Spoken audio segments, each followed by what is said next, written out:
What's up, world? I'm here for another episode of Dreamchasers, which is a show I created to help people from all walks of life to turn their dreams into reality. It's a show that's sponsored by GigTown, which is this amazing app which melds together musicians and music in one place and helps people really to turn their dreams into reality. So you guys got to go check that out.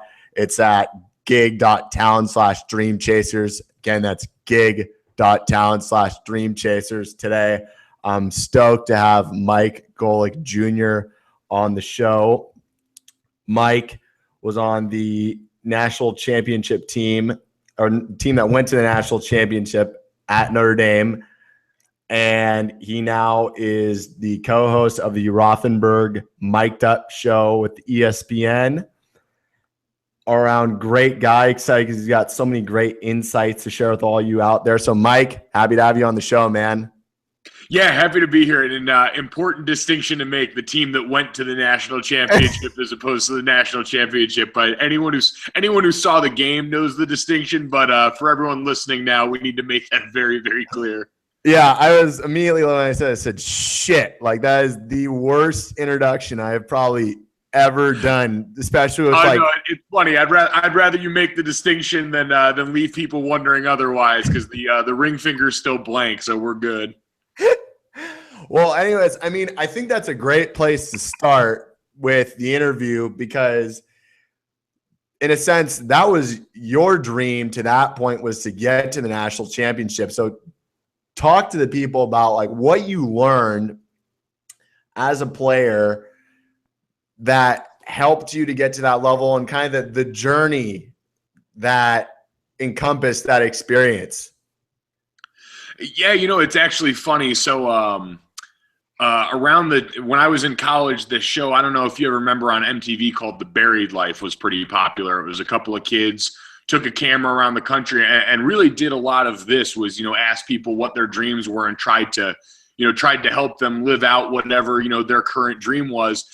And so, that being the craze at the time there, a couple of my girls I was friends with, we were at a party in college and they were going around with their little flip camera and they were asking you like, what do you want to do, before you leave college? And I remember me and 3 or 4 of my buddies who all played on the team all said the same thing separately without being around each other and said, I want to win a national championship.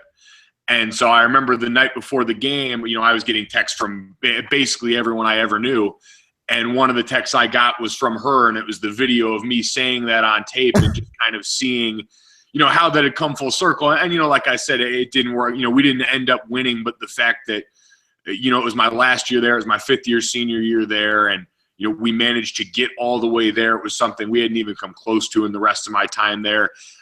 It's just sort of seeing that sort of made me realize, and someone said it to me the other day, and it's so true, with anything, where you look is where you're going. So the fact that, we all had that clarity of mind is this is where we were looking towards.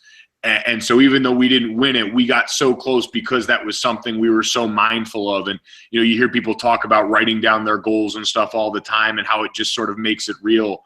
I think that helped make that real. And, really that was kind of the story for my whole Notre Dame football experience in general. That was something I had concretely dreamed about since I was a kid. I had known since, I was this high coming to Notre Dame games when I was in elementary school that I wanted to come to Notre Dame and play football and try and give something back to that university. So that's awesome. What would you say was your biggest takeaway from that whole experience?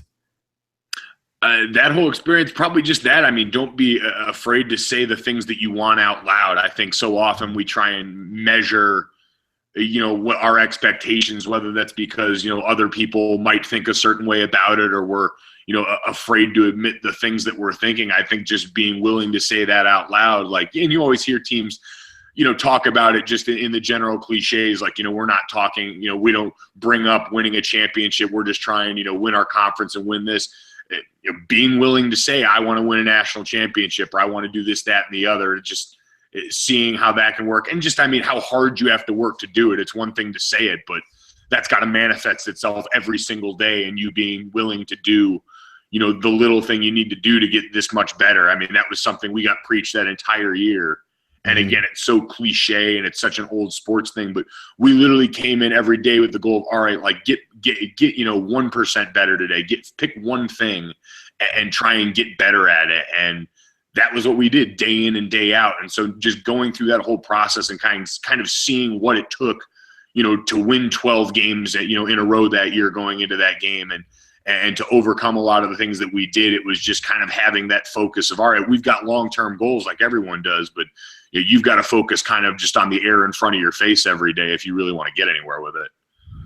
Got it. So it sounds like getting 1% better was one of the big takeaways that you got from that whole experience. Are you still utilizing that in every day that you're living now?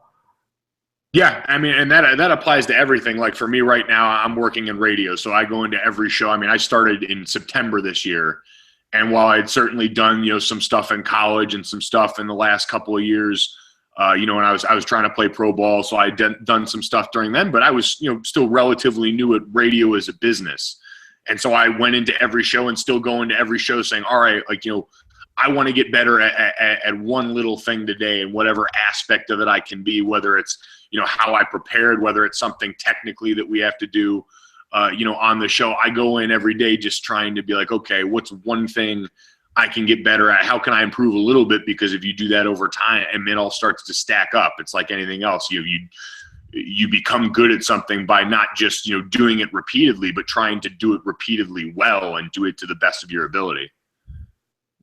Awesome. Tell us about your transition from chasing your dream of becoming an NFL player to stepping into radio. What was that like? It was hard. I mean, it's like anything else.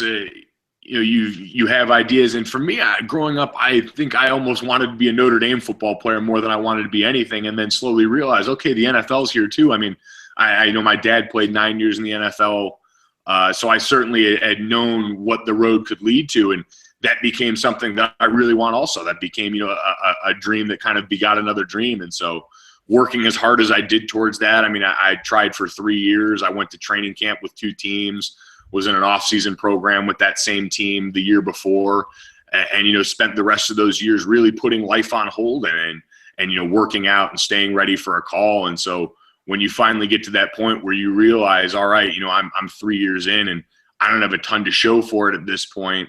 And again, for the NFL, it's kind of easy because once people stop calling you, it's usually a pretty good signal that your playing days might be done. And so when those calls stopped coming in, I said, all right, I had wanted to always try and get into sports media after I was done playing. I had hoped it would be longer down the road, but it was something, I was a film and television major in college at Notre Dame. I'd grown up, my dad has a radio show at ESPN and has for a number of years. And so I'd grown up around that and always been interested in it. So it's still that, process of putting your ego aside when you see, guys you were teammates with or guys you're familiar with still playing and think you can, but to try and have to swallow that pride and say, you know what, you gave it everything you could. I left it all on the table. I busted my ass as best I could. And, for whatever reason, it didn't happen to work out here. Now, how can I take this and, use everything I've learned going through this process to make myself better going forward? I really get to apply it because this is sports talk radio. So all of my experiences there are valuable in this medium. Yeah, certainly. Well, transitions are really hard, right? I mean, Yes. Especially when you're chasing your dreams, it can be really hard to deal with the, challenge of having to switch paths because a lot of us, we have one dream and we think that's it for us. And if we don't get that, then we're a failure. And that's ultimately not true. I mean, there's usually something better on the other side of that. So it's so good to hear you talk about kind of the, you got refocused on the fact that there was something great out there for you potentially still. Yeah, absolutely. And listen, it's not like it was easy by any stretch. Yeah. Certainly. I mean, it's one of those things for me. And like you said, for anyone that's been going after something for long enough, I mean, you always hear the phrase, football's what I do. It's not who I am. But at some point it becomes a pretty big part of who you are. And so trying to, separate that portion of something you've identified with for so long, and after you've put so much into it, it's a difficult process to go through. And, you end up learning a lot about yourself. And again, just trying to find positive ways to refocus the energy that you were putting into that one thing into, everything else that you can do. I mean, I'm 26. I could be a million different people by the time I'm, 35 or 40. And so I think just trying to sort of not be short-sighted enough to think, well, this one thing didn't work out, this is the end. Yeah, certainly. And, interviewing is such an interesting art. So for you, what are some of the tips, insights that you would give to other interviewers who are really like in college, kind of like you were, or just kind of getting their start in the business? Yeah, well, that for me, that was the toughest part. I mean, I came into it from an analyst perspective. So I was used to, like being in an interview when you are on a team, you give your opinion, you talk about things that are going on, but you don't have to worry about shaping the conversation. So that was the hardest part for me coming in, was having, interview guys coming off the field like I used to, or just, doing phone interviews with guests that we had on the show. And so, I recently went through a training seminar for that at ESPN. I watched a great TED. There's something that, because obviously not everyone has access to that, but there's a great TED Talk. I wish I could remember the woman's name, but it's 10 ways to, have more engaging conversations. And she's a woman she's a radio host. So these are also interview tactics, and it all pretty much holds true. I mean, when I got started doing this, my dad was the first one to tell me, he's like, listen, you want to keep your quiet. You want to fight the urge to make questions long. We always feel the need as the person interviewing to sort of qualify the question that you're going to ask with your own bit of knowledge, so you sound like you know what you're talking about. When really, we've got the rest of the time we're on that show to get our knowledge out there. We've got this person we're interviewing for a short amount of time. So make the questions short, get to the meat of it, and make sure they're open-ended. I mean, those are probably the two most important things I could take away, is make sure they're, who, what, where, why, how questions, because that makes the person you're interviewing have to sort of explain, what is going on or what was going on. And if they're retelling a story, you want to keep them in that mode. You want them to take you where you couldn't go otherwise. That was something I always, when I'm in the analyst role of, trying to explain something football wise, I try and take people where they wouldn't otherwise be able to go, inside the locker room, down on the field, through X's and O's that I lived. So when I'm talking to someone who may know something, knows something that I don't know, or is bringing their value to, whatever show I'm on, I'm trying to take, myself and the people listening to a place they couldn't go through this person's, knowledge and expertise. So you want to give them the best chance that you can to do that. And that's, again, short who, what, where, why, when, how questions that put the onus on them and give them room to sort of explain that. I mean, those are, again, this is something I'm still learning too, but those are the two biggest things that I've really tried to hone in, and to not bring your own biases into questions. You don't want to, throw a lot of, trigger words in there, basically you want to keep it as even keel and as bland of a question as possible. Someone, once told me, you only notice bad questions. If you're listening to an interview, you hardly even notice when good questions are being asked. The person who's talking and being interviewed is just kind of able to go in a pretty smooth pattern down whatever they're supposed to be telling everyone about. So if you listen to a really good interview, you might say, wow, there's only like 4 or 5 questions, when there might have been triple that, but you just didn't notice because they were good, they were short, and they didn't deflect attention away from the person being interviewed. Yeah. that's so funny, because as you're interviewing people, it's so great because we have this dynamic you can relate to, because you're trying to like control the conversation, like always think about like what's going to be next, and you're like trying to stay in the space of like being in the moment and having questions that you think are going to be engaging for the other person. And there's always this worry of like, am I asking the right questions? Is this good? Like, oh yeah. It's tough, and there's the macro and the micro level to it, because on a micro level, like you said, you want to have interesting questions prepared that you think are going to help, and then you have that macro level of, all right, I have to direct kind of the traffic on this. I have to direct the flow of the conversation, and it's finding that balance between, all right, I've got things I want to get to, But another thing that I learned in this seminar is that a lot of times some of the best interviews come from places that the person doing the interview never expected to go. You get something that you weren't expecting coming in, and you just take it and run with it. You're present in the conversation, and just sort of, you're willing to swallow your pride and abandon all these really good questions that you think you had. Mm-hmm. And just, if something's good and you think it's going to be interesting, people just go with it. And that's, it's not something you can learn overnight. It's a skill that we're all actively trying to learn.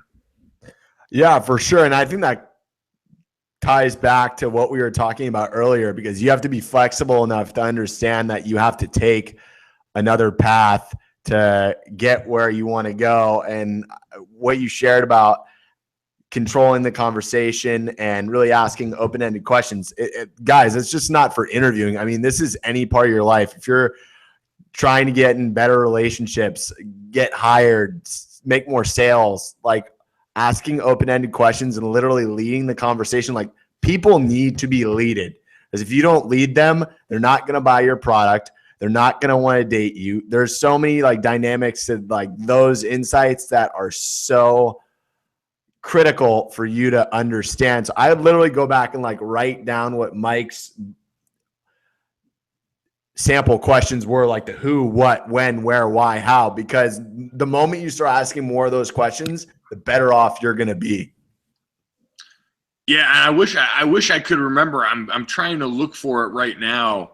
The name of the TED Talk, because it really outlined a lot of those. And like she said, and like I sort of echoed, I feel bad. I wish I could give her credit, because I really am paraphrasing a lot of what she said.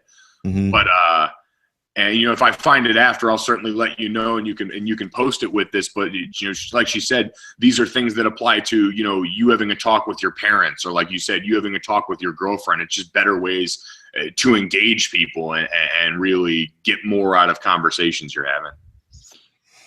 For sure. Well, hasn't it been intimidating for you jumping on a show with Rothenberg? Because I know he's a little more tenured than you are. Yeah, it's one of those things, and I was fortunate. So this fall, when I started doing radio, I was on the Fantasy Focus on ESPN, which is a Sunday show about fantasy football. But Dave was the host of that show, so I've been fortunate to work with him before. So I have a bit of a rapport with him. Oh, okay. But I've worked with I've gotten to fill in on my dad's show a couple of times, so I've filled in with Mike Greenberg, who's been the host with him for going on 16 years on one of the biggest shows at ESPN. And so when you're sitting there staring down the barrel with him and these guys that have been around a while, it is because they're so good at their job that you want to make sure, all right, I bring my A game so that I don't look bad by comparison or anything like that. Mm-hmm.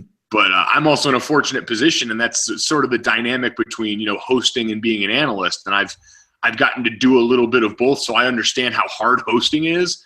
But when you've got a guy like Dave or like Greeny, those guys that are very seasoned and used to it, it makes your job so much easier, because all the stuff about directing the conversation and driving the ship, they're so especially, I mean, at ESPN and a lot of places, there's such unbelievably talented people that you get to work with, that it raises your game, because they're so good. They take so much of the pressure off you by being so good at their job, that it allows you to do all the things you do best. And then once you get used to that, like I said, I've been fortunate to work with Dave, all fall now and going into the spring, that, I understand, where he's going to go a lot of times, and he knows where he can take me. So you get that level of comfortability there pretty quick, where, we both know each other well now, and we can really not only give people a lot of good information, but we can have a really good time doing it, and hope that translates well to something people want to listen. For sure. Well, when you stepped into those big moments, when you were on Greeny and Golick in the morning, did you do anything in particular to kind of like help calm you down? I didn't sleep a lot, I can tell you that much. The first time I went on Mike and Mike, I mean, and it's 6 to 10 in the morning, so I had to be up at 4:30 and make sure I got there by 5:30 and all that, because they're on TV, it's HD, so I had to get in a makeup chair for the first time in my life, which was terrifying in its own way. But I was nervous. I mean, there's no two ways about it. And I think that's a good thing. I mean, being nervous usually means you care a hell of a lot about something.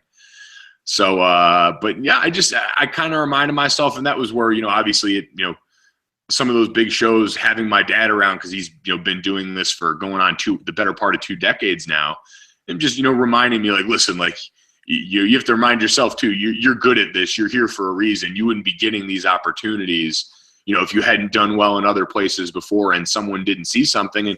And hell, if it is an opportunity that you're getting, I mean, it was an opportunity that's, light years ahead of where I am now.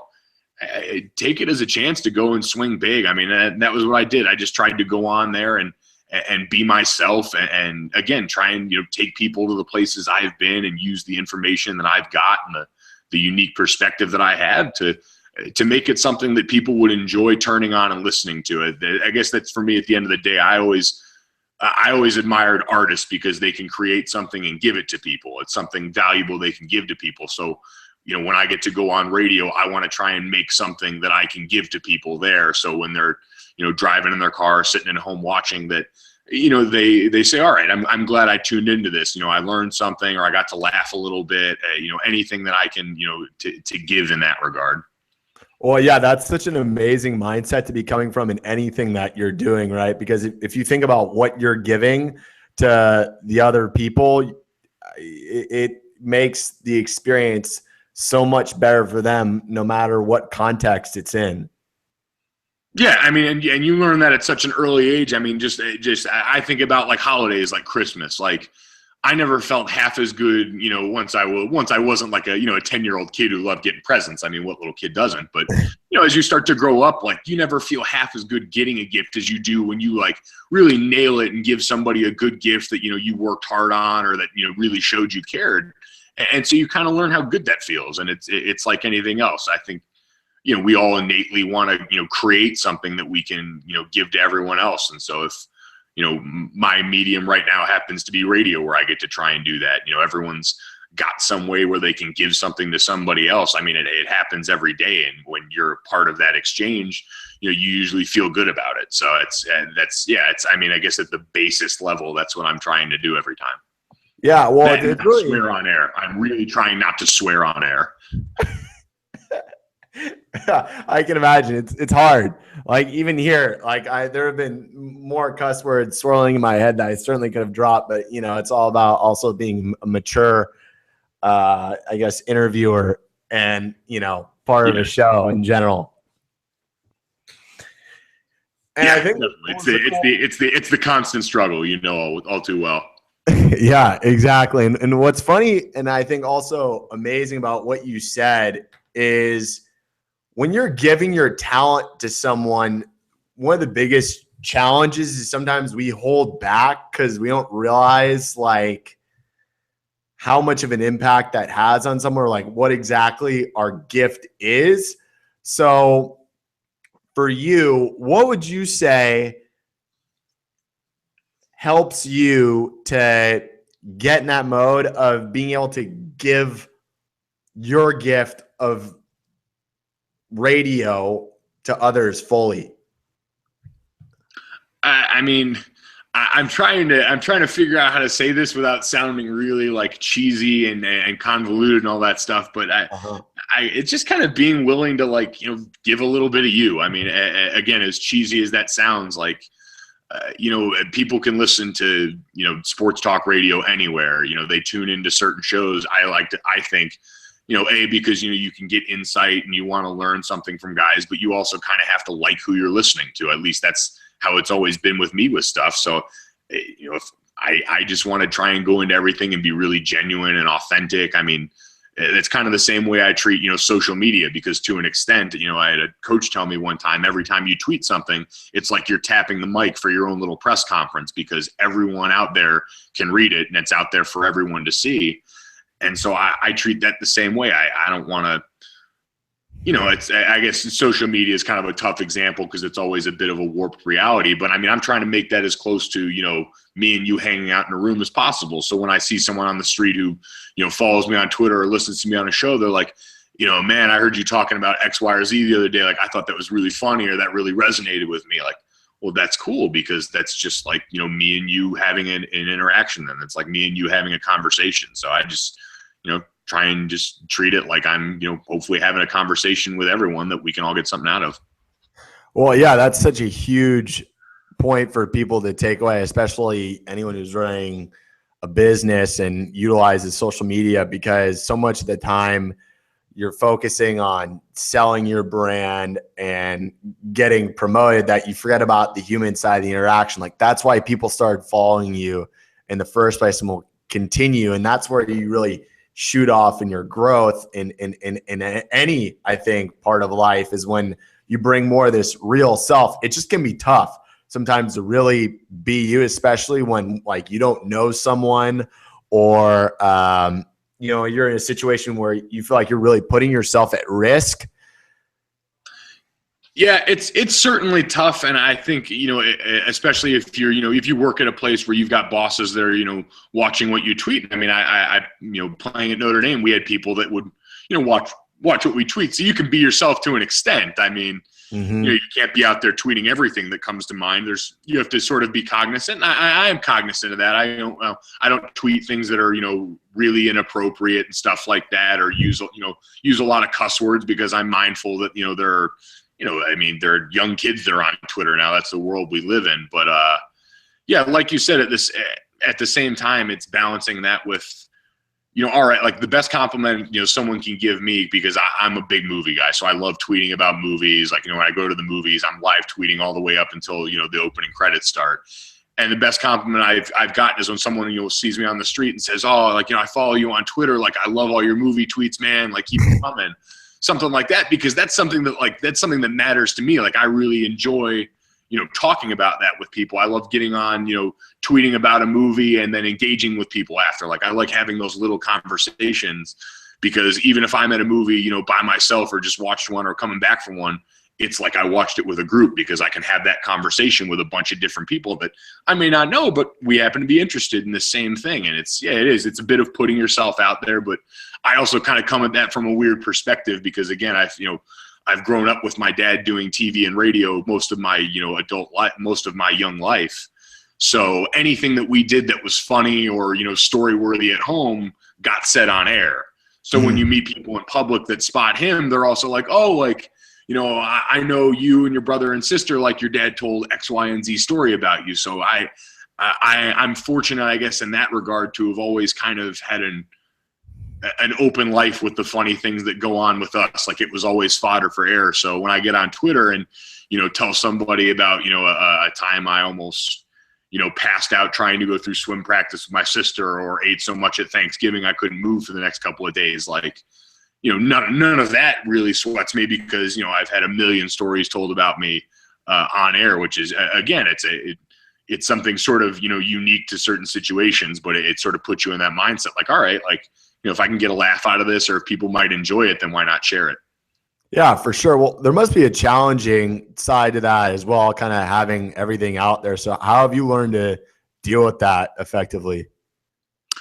I think you definitely, I wouldn't say guarded, but you're also aware of what the perception can be, and also aware that you might have more eyes on you. And that was something, again, growing up, with my dad being who he was, we knew that we kind of had a different set of eyes on us. But then again, once you go and commit to play sports at a big time school, play football, or for, the guys that we see in the NFL now, you're held to a different set of standards. And, some people might say that's unfair, for kids in college, that, you see college athletes all the time get in trouble for, drinking and stuff like that. And, full disclosure, I got arrested at a party my freshman year of college. And, that was something that, there were, 30 some odd people that got arrested at that party, but my name and the other Notre Dame football player were the only ones that showed up on the bottom line the next day for ESPN. And, so you can chirp and say that's unfair. He was just being a college kid like everyone else. But, I was cognizant of the fact that I wasn't like everyone else there. I played, big time Division I football at a school that is really, really well known for that. So that's going to make headlines. And so it just makes you a little bit more aware of what you do, especially when you're in public. You understand that there's expectations of that. And it doesn't mean you can't have any less fun. I mean, listen, football and being noticed in that regard has opened up way more doors for me than it's inhibited me from having any kind of fun. But you just understand that it's like, again, I mean, to equate this back to people at large, people doing anything. I mean, if you're good enough at what you do in any field, there's going to be more people watching what you do. And so while you want to be yourself and do all that, you also have to be a little bit careful that I can't say and do everything I'd like to in public because I got eyes on me. Yeah, certainly. And it's important because there's a whole other side to fame that a lot of people don't realize, right? Like there's the great parts, but there's also like when you make it, there's a responsibility as well. And for anyone who's chasing a dream, and I was thinking about this the other day, you got to enjoy not being famous because when you finally get to that place, there's you can't go out for coffee anymore by yourself and not get noticed or take walks. And there's all these little things that you don't think about at all right now that will change completely when you get famous. So it's like, don't be in a hurry to get there, because once you're there, you're going to be like, well, I kind of wish I wasn't famous, even though there are nice perks too, which is, it's funny, I think it's a big misconception. Yeah, again, and there's certainly I'll always say, and I'm by no means famous, but the things that I've enjoyed because of the positions I've been in at times, the benefits have always so far outweighed the positive. And I mean, listen, it might be different when you're Taylor Swift, and like you said, you can't step out of your house without someone taking pictures of you. Now, her and Calvin Harris are also on vacation in a private island right now, so that part of it's pretty sweet. It's like anything else, I mean, you try to, appreciate all the moments you have, like you said, if it's before people know who you are, you appreciate those moments where you've got time to yourself. And again, I mean, we all want to, do really well at the things we're setting out to do. And so when you've got success and attention comes with that, try not to look at it as a burden, because it's not. I mean, that means you've done something really well to the point where people want to be around you because you've done it so well. So, I mean, there's certainly moments where you want your privacy, but also just try and remember, I mean, there's so much good that comes out of you getting to where you've always wanted to be. Make sure you enjoy those things. Don't let, a few more people coming up to you in places that may make you uncomfortable, make you, forsake all the good things that can happen in a situation like that. Well, for sure. I mean, because the world needs you to be out there. I mean, especially when you're doing amazing things, right? Like the more people who know about your message and like maybe your business or whatever, like the better off that all those people are going to be for having encountered that product or you. Absolutely. Everyone benefits from that. And again, I mean, you're always, trying to certainly be giving of your time, and, you want to give attention to the people you're trying to reach with whatever, your business or message or anything is.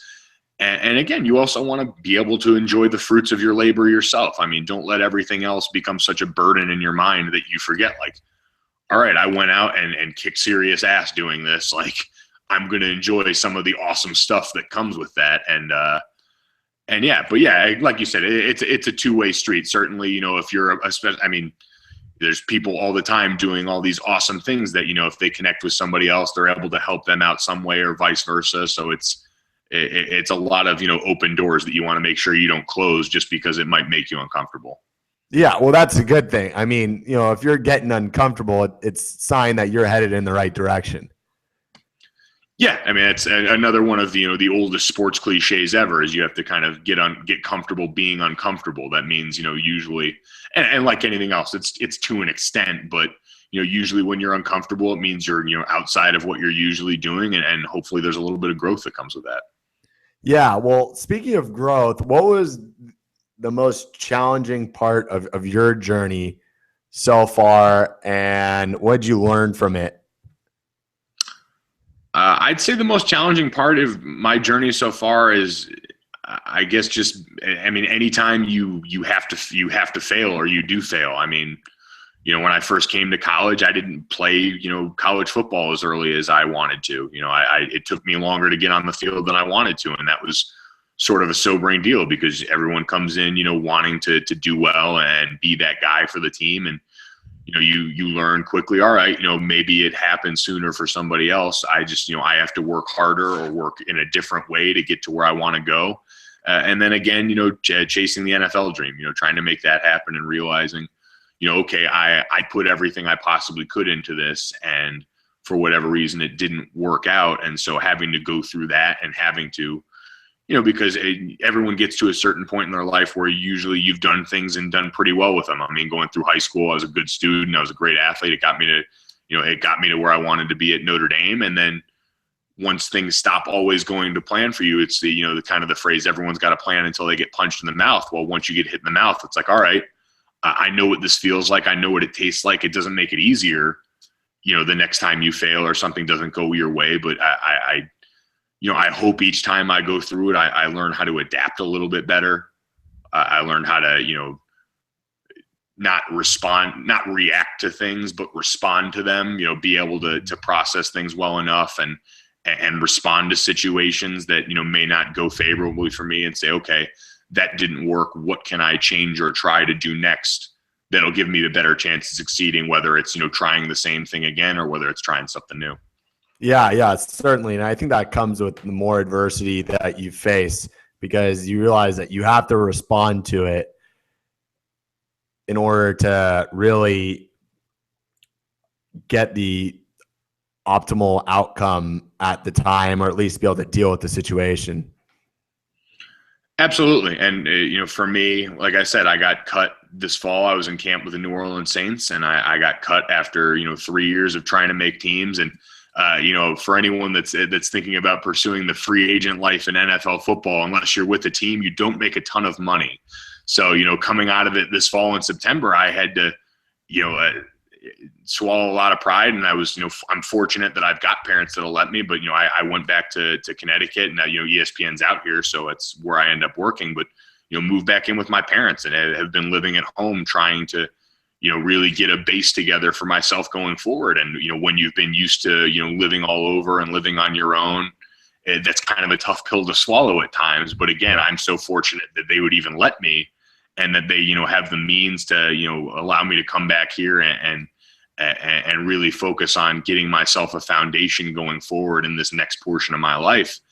That was an adjustment I had to make. And now, so I'm, like I said, it's kind of interesting because most kids, come out of college and then start trying to, do whatever they're trying to do right away, and you get a lot of experience and things like that. I haven't gotten as much of that in my chosen field now. Football benefits me in a different way for this, but it's still that adjustment of saying, okay, I've got to sort of, start from, the ground level here and really, try and earn my stripes and cut my teeth and all that stuff, and build this thing back up from the ground up. For sure. Well, what's the ultimate dream for you now? For me now, that kind of changes and evolves every day. I mean, in the immediate future of me doing radio and wanting to do, I want to do TV this fall too. I want to try to get into that and, call college football games. I think that would be something that's ultimately a goal. I've always, anything that'll kind of get me back in that game day environment where you get to be in the stadium. And, I got to call a couple of college football games on radio with my dad this fall for ESPN, and that was really enjoyable. And it kind of, showed me, okay, that's something I might want to do going forward. So, I'd like to just get into a little bit of everything as far as sports media in the immediate future. And then from there, who knows? You kind of have a bunch of, little things that you kick around with your friends and stuff like that, and little ideas. So I'd always, like to down the road, maybe go into business and, put some money behind something with a lot of guys that, I'm still really close with from college and everything like that, and kind of make something that can be our project. But, for now, I'm focused on this. I want to be, as great as I can possibly be at this one thing before I do anything else. And, for me right now, that's trying to figure out, okay, how can I be the best radio host I can be? And then spinning forward, hopefully into this fall, how can I, do the best job I can getting on TV? How can I do the best job I can calling football games? And really just, focus on doing what I have to, preparation and work wise to make sure I'm in the position to do that when the opportunity comes. For sure. Well, how can our audience support you? Well, if you guys want to check out the show, Rothenberg Mic'd Up is Saturdays on ESPN Radio and the ESPN app. from 5 p.m. till 8 p.m. We're on for 3 hours there.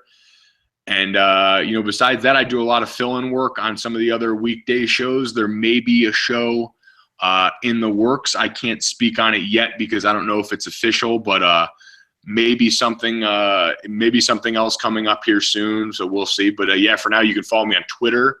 The one that I mentioned and shamelessly plugged so many times during this, it's at mgolicjr57. So at mgolicjr57. And like I said, I tweet a lot about movies, and I tweet pictures of my pug Hank, who's pretty awesome. So Hank is hilarious.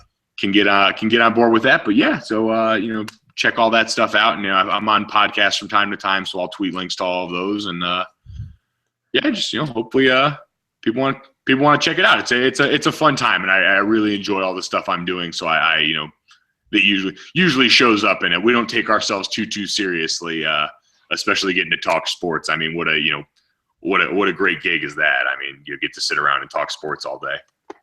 Definitely. Well, I'll link that up for the audience. Any last words for the Dream Chasers out there? No, man, just, you did a really good job with this. I mean, we covered a lot of good stuff, and, again, I hope I didn't sound too cheesy saying a lot of this stuff, but, it's a lot of stuff sounds really cliche and cheesy when it's true. And, it's just, me hearing enough of that on my own, but, it's just, everyone, life's short, just be yourself and have fun. It's really not that hard. For sure, brother. Well, it was a pleasure having you on, and until next time, everybody keep chasing your dreams.